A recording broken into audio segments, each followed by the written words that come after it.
Ang nangyari doon ay nagdulot ng magkasalungat na pananaw sa mga manunood tungkol kay Edward na dapat protektahan ang mga residente ngunit ngayon ay nagdudulot lamang ng kaguluhan, at sa Dragon na napakahirap matukoy kung sino ang kanyang panig.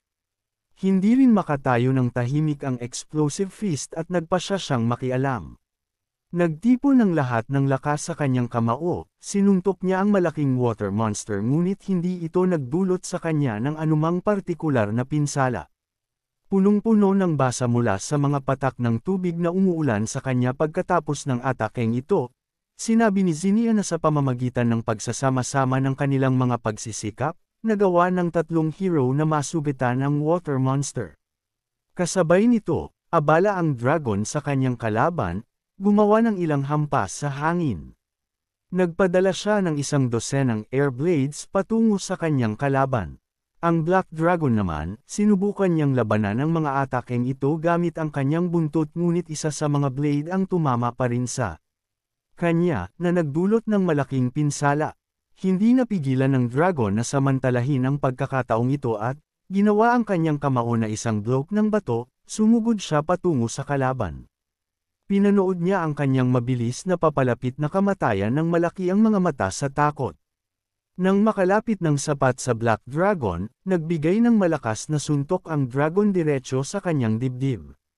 Agad pagkatapos nito, nawala ang Stone Fist at sumigaw ang hero na oras na para sumuko si Edward dahil sa pagkakataong ito, tapos na siya. Ibinahagi ang mga galaw ng kanyang palad, isa pang kamay ng bato ang lumabas mula sa lupa at sinunggaban ang Black Dragon ng mahigpit. Gaano man siya nagpupumiglas, lahat ay walang silbi. Hinayla ng kamay ang kanyang katawan patungo sa lupa. Ilang sandali pagkaraan, may malakas na ungol na sinundan ng ulap ng alikabok na tumaas sa hangin. Nang nawala ito, nakita ng lahat si Edward na nakahandusay ng walang malay, na bumalik sa kanyang normal na anyo. Ibinabalot ng dragon ang mga baging ng tubig sa katawan ng lazy swordsman at nang natalong si Edward at sinabi na mayroong mahirap na pagpipilian na kailangan gawin si Gilbert. Pinanood ng lalaki ang laban mula sa conference room ng kanyang kumpanya sa buong panahong iyon. Ang babala na natanggap niya mula sa dragon ay nagpuno sa kanya ng matinding galit na hindi niya kayang pigilan. Hindi naintindihan ni Valeria na nandoon pa rin kung anong pagpipilian ang tinatalakay. Gaano man karaming hinala ang nabuo sa kanyang ulo, malalaman lamang niya ang lahat ng detalye sa pamamagitan ng pagiging matyaga. Ilang minuto pagkaraan, napansin niya ang mechanical hero na papalapit sa kanila, hila-hila ang ice adventurer. Dahan-daang bumaba ang lalaki sa lupa kung saan hinihintay na siya ng dragon. Naintindihan niya ang kasunduan na ginawa niya kay Rooster noon. Ang kanyang tungkulin ay imbestigahan ang kaso ng Blue Pill at tulungan siyang makibahagi sa operasyon sa White Area. Sa pagharap sa dragon, sinabi ni Gilbert na dapat nilang isagawa ang lahat ayon sa kanilang orihinal na plano. Nang marinig ito, naguguluhang tiningnan siya ni Peva at tinanong kung ano ang ibig sabihin yon. Ibinaba niya ang kanyang ulo at sumagot na ang kasunduan ay kasunduan at kailangan itong sundin. Sa simula ay lubos siyang dinaig ng mga emosyon at matagal siyang hindi makapagpasya, ngunit ngayon nakasama na ang kanyang anak at ang lazy swordsman dito. Ang sakripisyo ng isang subordinate ay walang halaga. Ang sagot na ito ay nagulat kay Pavel. Alam niya na kung nakataya ang buhay ng dalawang A-rank hero, ang anumang sakripisyo ay tunay na maituturing na makatarungan.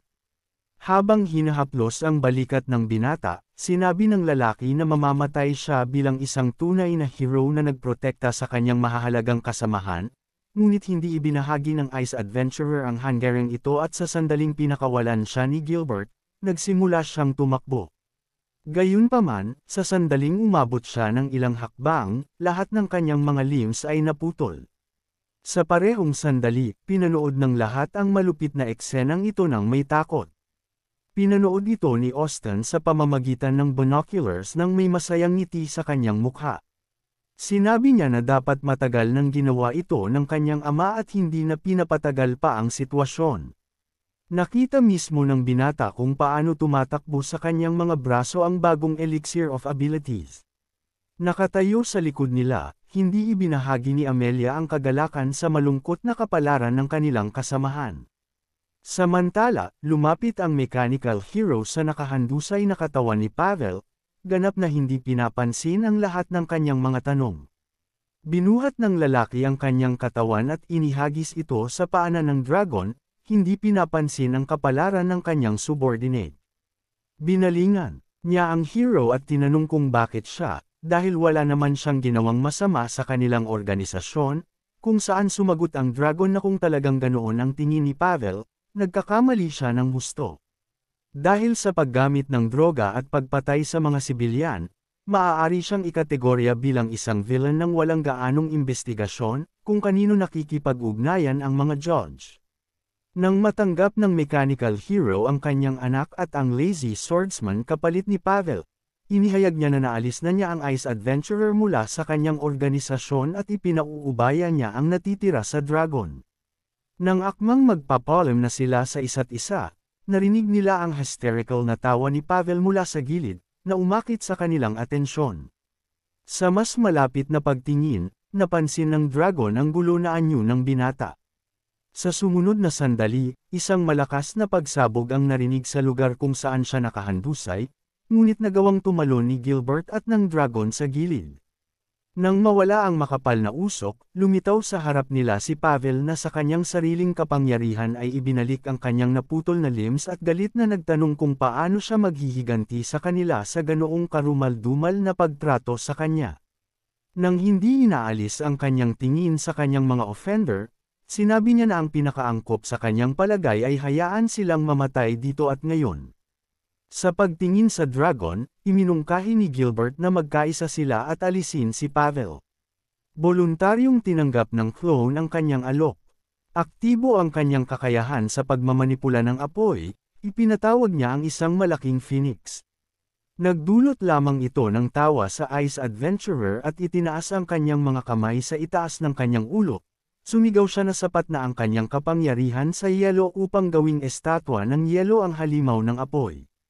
Sa sumunod na sandali, naghagis siya ng ilang dosenang bala ng yelo patungo sa Phoenix. Sa loob ng ilang segundo, nabalutan ito ng makapal na layer ng yelo na pumipigil sa paggalaw nito.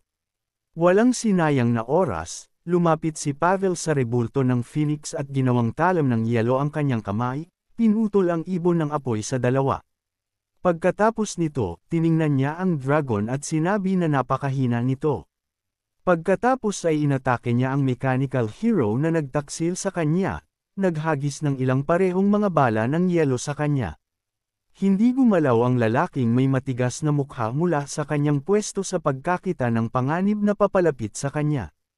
Sa halip, nagpaputok siya ng ilang rocket mula sa kanyang rocket launcher sa likod niya.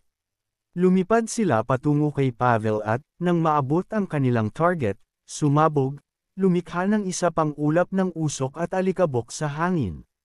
Ngunit alam ni Gilbert na hindi ito sapat upang patayin ang Ice Adventurer kaya nagpaputok siya ng mga laser beam mula sa kanyang mga mata at inasinta ang mga ito sa lugar kung saan dapat naruroon ang kanyang kalaban.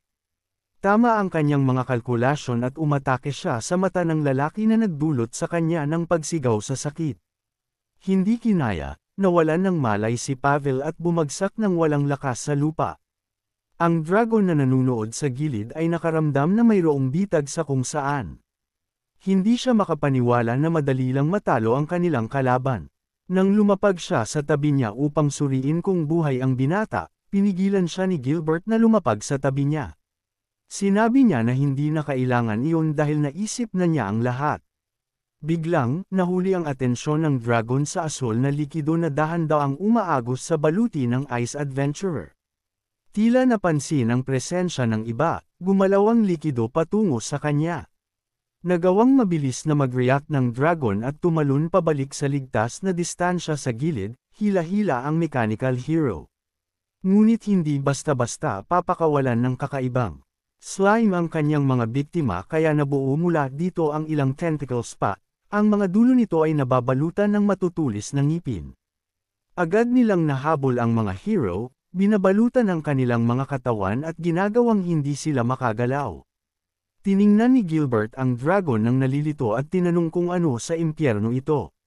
Sumigaw siya na siya mismo ay walang naintindihan at nagtanong kung kayang magpaputok ng ilang beses ang kanyang kasama upang pasabugan ang mga tentacles na bumabalot sa kanila. Nang bumaba ang kanyang tingin, napansin ng clone na si Pavel na dapat ay patay na ay muling bumangon at nasa gitna mismo ng nakakatakot na slime na ito. Tumatawa ng mapanukso, sumigaw ang lalaki na ang kapangyarihan ay umaapaw sa kanya at lubos niyang nagustuhan ang pakiramdam na ito. Natakot si Gilbert sa kanyang nakita. Hindi niya naintindihan kung paano naging ganoon ang kanyang ice adventurer. Ipinapalagay ng dragon na ito ay resulta ng impluwensya ng blue pills. Sa buong panahong ito, isa pang hindi napapansin na figure ang nanunood sa nangyayari mula sa sulok ng bahay. Sa pagtingin kung paano nawala ng kontrol ang ice adventurer, sinabi niya nang may kaunting pagkadismaya na kung kaunti lang ang nangyari, magiging maayos ang lahat at ngayon ay kailangan niyang tanggapin ang number 52 bilang isang opisyal na kabiguan. Ngunit upang bigyan ng kredito ang lalaking ito, ang kapangyarihang mapanira na nakikita niya ngayon ay mas malaki kaysa sa mga naunang test subject. Inayos ni Mr. X ang kanyang sombrero, sinasabi na mas lalo niyang sinasaliksik ang pag-aaral ng spiritual power, mas nagiging mahiwaga ito at sa bawat bagong detalye, lalong nagiging kumbinsido siya sa kanyang sariling kakulangan. Kailangan niyang makuha ang ikatlong yugto ng spiritual power sa anumang paraan upang mabilis na maabot ang antas ng isang dakilang commander, kaya nagpasya siyang maghintay hanggang sa kasukdulan ng laban na ito at pagkatapos ay samantalahin ang angkop na sandali at kunin ang madilim na asul na fragment. Lubog sa kanyang mga iniisip, hindi napansin ng lalaki ang matinding tingin ng estranghero sa kanya. Tahimik na sinabi ni Michael na hindi ang estranghero ang tanging hunter dito na naghihintay sa kanyang biktima. Samantala, iniulat ni Valeria na walang drone ang makakalapit sa epic enter ng labanan kaya kailangan din nilang umatras sa isang ligtas na zone. Tungkol sa laban, sinabi ng dalaga na ang kanyang pagbabago ay mas katulad ng isang uri ng impeksyon. Nagawang makatakas ng dragon sa hawak ng mga tentacles at ngayon ay nagbibigay ng matinding suntok sa kanila gamit ang mga wind blades, ngunit gaano man niya sila hiwain, napakabilis na nagre-regenerate ang mga tentacles. Si Gilbert naman, sinusunog sila gamit ang kanyang mga laser na inilabas mula sa kanyang mga kamay. Pinanood ng Ice Adventurer ang kanilang paglipad nang may nasisiyahang ngiti sa kanyang mukha. Ibinaba niya ang kanyang ulo sa gilid at sinabi na dapat na lang silang sumuko. Matapos sa kanila, haharapin niya ang buong kumpanya ng Olympus. Biglang, isang ideya ang bumaling sa kanyang isip na magandang ideya na kainin ang lahat ng mga hero na iyon. Pagkatapos ng lahat, ang mga tao ay pagkain lamang para sa Dark Blue Race. Biglang, nagalit siya at nagsimulang sumakit ng matindi ang kanyang ulo na tila nahati sa dalawa. Sumigaw si Pavel sa sakit. Nahihirapan, nagawa niyang ilipat ang kanyang focus sa dragon at sa mechanical hero. Nang medyo hamina ang sakit, sinisi niya sila sa lahat ng kanyang pagdurusa. Nang balutan ng isa sa mga tentacles ang ulo ng lalaki, sinabi niya nang may ginhawa na pagkatapos ng isa pang 12, mas guminhawa ang kanyang pakiramdam. Sinabi ng clone na ang katawan ni Pavel ay hindi na sa kanya at kinokontrol ng iba. Kailangan nilang hanapin ang tunay na katawan ng kalaban at magdulot ng kritikal na pinsala dito. Sumigaw si Gilbert na maaari niyang gamitin ang exploding egg upang alisin ang nakakapit na halimaw na ito, ngunit upang magawa iyon, kailangan ng dragon na malaman kung paano siya mailalabas mula sa mga hawak ng halimaw. Tumanggaw siya at muling ipinatawag ang Fire Phoenix. Agad na sinunog ng nagngangalit na apoy ang mga tentacles, sinunog ang mga ito. Sapat na ito para makalaya si Gilbert at agad pagkatapos nito ay ibinagsak niya ang exploding egg. Mabilis itong bumagsak diretso sa mismong core ng katawan ng halimaw. Sa pagtingin sa dragon na hawak pa rin ng halimaw, sinabi niya na nakalimutan niyang banggitin ang isang mahalagang bagay. Ang pagsabog mula sa kanyang egg ay kumalat sa 500 metro at hindi na magkakaroon ng oras ang dragon para magtago upang makaligtas sa pagsabog na ito. Malakas na sumumpa ang clone nang marinig ito. Hindi niya inaasahan ang ganoong setup mula kay Gilbert bagaman dapat ay mas maingat siya. Alam na alam ang tungkol sa kanyang bulok na kalikasan.